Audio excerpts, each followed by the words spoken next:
آپ لوگوں نے یوٹیوب کے اوپر سوال بھیجے ہیں، تجزیہ کاروں کے سامنے رکھتے ہیں۔ میں سب سے کرتے ہیں پہلا سوال، کیونکہ آج کی تاریخ 9/11 24 سال مکمل ہو گئے ہیں، اور پوچھا جا رہا ہے کہ 9/11 کے بعد دنیا میں دہشت گردی کے خلاف جنگیں ہوئیں، عالمی سیاست کے تناظر میں کافی چیزیں بدلیں۔ میں صاحب، کیا واقعی دنیا نے اس آنے سے کچھ سیکھا ہے یا صرف نئے تنازعات نے جنم لیا؟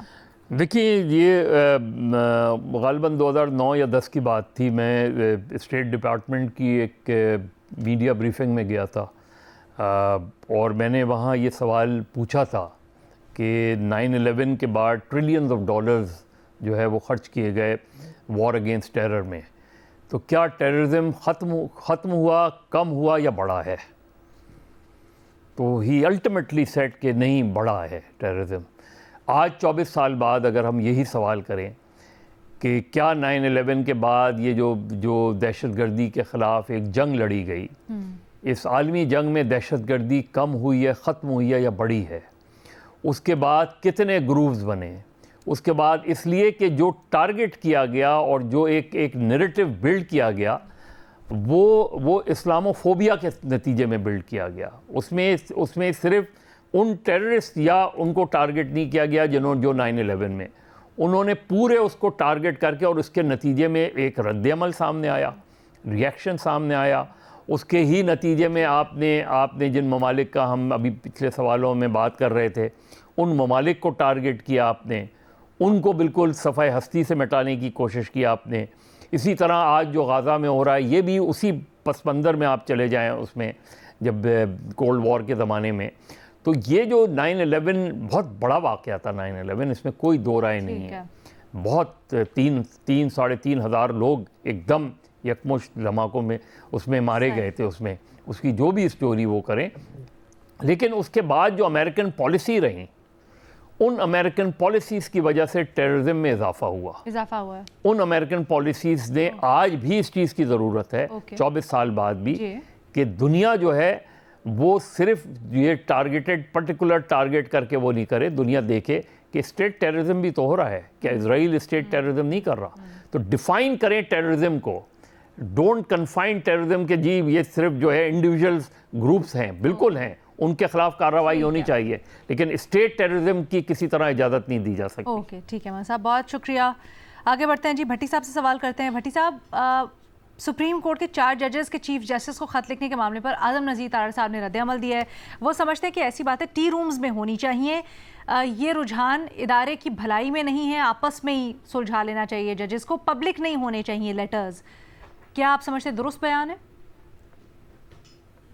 مبارک ہو میڈم شیخ کہ اعظم نذیر تارڑ صاحب کو ٹی روم کا بھی پتہ ہے، اور ٹی روم بھی ہوتا ہے کوئی سپریم کورٹ میں، اور ایسی بات چیت جو ہو رہی ہے وہ معاملہ حل نہیں کرنا۔ ہاں، البتہ جا کر ٹی رومز میں باتیں کر لو، اب جو دل کی بھڑاس ہے وہ نکال لو، خط نہ لکھو۔ میڈم شیخ، جب قاضی فائز عیسیٰ صاحب خط پہ خط لکھ رہے تھے، تب اعظم نذیر تارڑ صاحب نے یہ کیوں نہیں کہا کہ یہ خط کیوں لکھ رہے ہو بھائی، ٹی رومز میں باتیں کرو؟ اس وقت تو وہ خطوں کے حامی تھے، سپریم کورٹ کی تقسیم کو کہہ رہے تھے کہ یہ تو ظلم ہو رہا ہے، آزاد عدلیہ اور یہ سہولت کار جج اور فلانا، وہ تو علم میں بغاوت بلند کر کے پھر رہے تھے۔ آج کیوں یاد آ گیا؟ اور پھر جو 2 صفاتی خط لکھا ہے 4 ججز نے، منصور علی شاہ صاحب، اطہر من اللہ صاحب، منیب اختر صاحب، عائشہ ملک صاحبہ، تو یہ جو باتیں ہیں، یہ اس پہ کوئی نہیں اعظم نذیر تارڑ صاحب کہہ رہے، وہ ادارے کی بھلائی کے لیے کہہ رہے ہیں کہ یہ منظر عام پہ نہیں آنی چاہیے۔ کیا ادارے کی بھلائی اسی میں ہے کہ یہ جو بات لکھ رہے ہیں کہ فل کورٹ اجلاس میں انہوں نے شرکت نہیں کی؟ پتہ کیا ہے کیوں نہیں کی شرکت، یا کوئی ان کے پاس پہنچا ہے اعظم نذیر تارڑ صاحب کہ بھائی کیا ہو گیا ہے؟ اچھا، سپریم کورٹ کے رولز بذریعہ سرکولیشن سمری منظور ہوئے، کیوں ہوئے؟ یہ کوئی برا سوال ہے 4 ججز کا؟ پھر کہ اجلاس کیوں نہیں بلایا گیا فل کورٹ اجلاس سپریم کورٹ کی رولز کے لیے، اجتماعی مشاورت کیوں نہیں کی گئی؟ یہ کوئی بری چیز ہے کہ اجتماعی مشاورت ہونی چاہیے تھی؟ یا پھر اس سے پہلے جسٹس منصور علی شاہ کا خط، یا پھر اس سے پہلے اسلام آباد ہائی کورٹ ججز کے خط۔ ابھی منصور علی شاہ صاحب نے کل 2-4 دن پہلے خط لکھا ہے کہ سپریم کورٹ میں اجتماعی دانش ختم ہو گئی ہے۔ تو یہ کیا بری بات وہ کر رہے ہیں؟ 1 مین شو ہے اس پر تو فائز عیسیٰ قاضی اور پوری مسلم لیگ جو تھی خلاف تھی کہ 1 مین شو نہیں ہونا چاہیے سپریم کورٹ میں، تو آج وہ کہہ رہے ہیں کہ 1 مین شو ہے، تو یہ بری بات ہے۔ اور پھر ججز کو ریاست کا کل وقتی ملازم بنا دیا گیا ہے. اس پر اعظم نذیر تارڑ صاحب کا کوئی جواب ہے ان کے پاس کہ یہ منصور علی شاہ صاحب نے کیوں لکھا؟ تو اب بات یہ ہے کہ ٹی رومز میں کیوں باتیں ہوں, یہ کیوں باتیں ہوں ہی کیوں کہ ٹی رومز تک پہنچے, اور دوسرا ادارے کی بھلائی اس میں ہے کہ ان مسائل کے ساتھ چلا جائے یا یہ مسائل حل کیے جائیں. اوکے محمل, آپ سے انصار عباسی صاحب کی خبر کے اوپر سوال ہو رہا ہے جس میں دعویٰ کیا گیا ہے کہ پارٹی ذرائع تحریک انصاف کے کہتے ہیں کہ بیرسٹر گوہر صاحب کو اگر مکمل اختیار دے دیا جائے تو وہ بانی کے لیے بھی گنجائش پیدا کر سکتے ہیں اور پارٹی کے لیے بھی کوئی ریلیف لے سکتے ہیں. کیا آپ کے خیال میں اس میں کوئی حقیقت ہے, اور کیا گوہر صاحب کو مکمل اختیار بھی مل سکتا ہے؟ دیکھیے لینا, پہلی چیز تو یہ ہے کہ یہ بات درست ہے کہ بیرسٹر گوہر صاحب ایک ایسے شخص ہیں کہ جنہوں نے کبھی بھی کوئی ایک ایکسٹریم پوزیشن نہیں لی.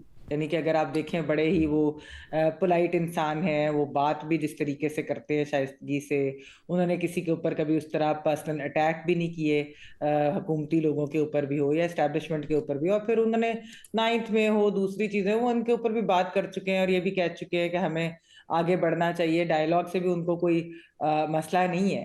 لیکن اصل چیز وہی ہے, وہ جو آپ کا سوال ہے عدنان کا کہ کیا بیرسٹر گوہر کو واقعی یہ اختیار مل پائے گا, اسی میں جواب ہے. مسئلہ یہ ہے کہ عمران خان صاحب یہ اختیار کسی کو دینے کو تیار ہی نہیں, ورنہ یہ بات حکومتی لوگ پی ڈی ایم 1 ہو یا پی ڈی ایم 2 ہو یہ بات کر چکے ہیں کہ اگر ایک سیاسی ڈائیلاگ شروع ہو تو پھر ہی سیاسی سپیس نکلے گی نا, پولیٹیکل سپیس تبھی بنتی ہے, اور آہستہ آہستہ آہستہ کر کے ہی کوئی چیز کی طرف جائے گی. یہ نہیں ہو سکتا کہ ایک ہفتے میں ہی کچھ کر دو, 2 ہفتے میں عمران خان باہر آ جائیں, 3 ہفتے میں یہ چیز ہو رہی, یہ تو نہیں ہو سکتی. ساری چیزیں جو ہے اوور نائٹ نہیں ہوتی.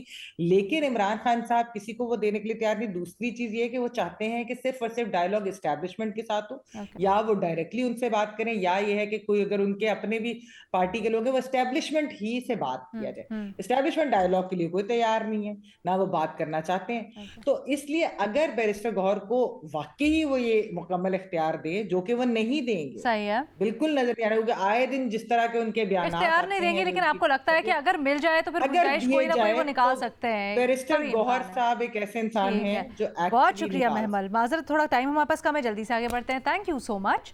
شہزاد اقبال صاحب, آپ سے پوچھا جا رہا ہے کہ ایک تھنک ٹینک کی رپورٹ سامنے آئی ہے جس نے یہ تشویش کا اظہار کیا ہے کہ دنیا میں پریس کی آزادی 50 سال کی کم ترین سطح پر آ گئی ہے.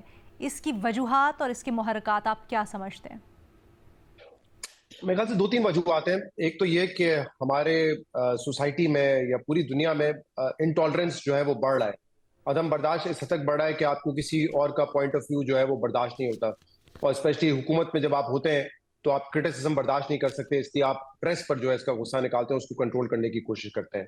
دوسرا, ہم نے دیکھا ہے کہ دنیا کے کئی ممالک میں رائٹ ونگ یا فار رائٹ ونگ جو پولیٹیکل لیڈرز ہیں وہ ایمرج کر رہے ہیں, اور obviously وہ جب اپوزیشن میں ہوتے ہیں تو ان کو بڑا اچھا لگتا ہے میڈیا, لیکن جب وہ حکومت میں آتے ہیں تو یہ کرٹیسزم برداشت نہیں کر سکتے. اور یہ رواج ہم دیکھ رہے ہیں, چاہے آپ دیکھیں امریکہ سے لے کے پاکستان میں یہی سلسلہ چلتے ہوئے آ رہا ہے. انڈیا کا اتنا بڑا میڈیا تھا وہاں کا, اس کا بھی یہی حال ہے, ٹوٹلی کنٹرول ہے, کیونکہ وہاں پہ جو رائٹ ونگ پارٹیز ہیں وہ برداشت نہیں کر پاتی یہ کرٹیسزم جو میڈیا پہ ہو رہا ہوتا ہے. تیسرا مجھے لگتا ہے ایک فیکٹر سوشل میڈیا پہ بھی ہے. سوشل میڈیا کیونکہ بہت ہی زیادہ مادہ پہ آزاد ہے, وہاں پہ اس طریقے سے کنٹرول نہیں ہے جو کہ دوسرے میڈیا پر ہے, تو وہاں سے جب کرٹیسزم آتا ہے اور اتنا سخت قسم کا کرٹیسزم آتا ہے تو اس کو فلٹر کرنے کے لیے یا کاؤنٹر کرنے کی بھی کوشش کی جا رہی ہوتی ہے, جس میں اکثر ہم بات کرتے رہے کہ سوشل میڈیا پہ صرف کرٹیسزم نہیں ہو رہا ہوتا, ایک طوفان بدتمیزی ہو رہی ہوتی ہے, نہ زبان کا لحاظ, ایلیگیشنز بغیر کسی ایویڈنس کے. تو اس کو بھی جب آپ کنٹرول کرنے جاتے ہیں تو obviously اب وہ بھی ایک بڑا میڈیم ہے, نیوز میڈیم ہے, تو وہاں پہ بھی آپ دیکھتے ہیں کہ اس کو جب کنٹرول کرنے کی کوشش ہوتی ہے تو اس کا نتیجہ یہی ہوگا کہ جو آزادی ہے, پریس فریڈم ہے, اس میں جو ہے اس کی رینکنگ نیچے جاتی جائے گی. تو مجھے لگتا ہے یہ 2-3 ریزنز ہیں مجھے لگتا ہے جس وجہ سے ہم دیکھ رہے ہیں کہ دنیا بھر میں پریس فریڈم جو ہے وہ نیچے جاتا جا رہا ہے. ڈو یو تھنک کہ کوئی بہتری آئے گی اس میں یا وقت کے ساتھ ساتھ ہوتا جائے گا؟ اس وقت تو یہ کہنا مشکل ہے, بلکہ میرے خیال سے یہ ہونا مشکل ہے کہ اس میں بہتری آئے. مجھے لگتا ہے جس سمت میں اس وقت دنیا آگے بڑھ رہی ہے اس میں کوشش حکومتیں اور لیڈرز یہی کریں گے کہ اس کو زیادہ سے زیادہ کنٹرول کریں. حالانکہ یہ بہت ہی تشویشناک بات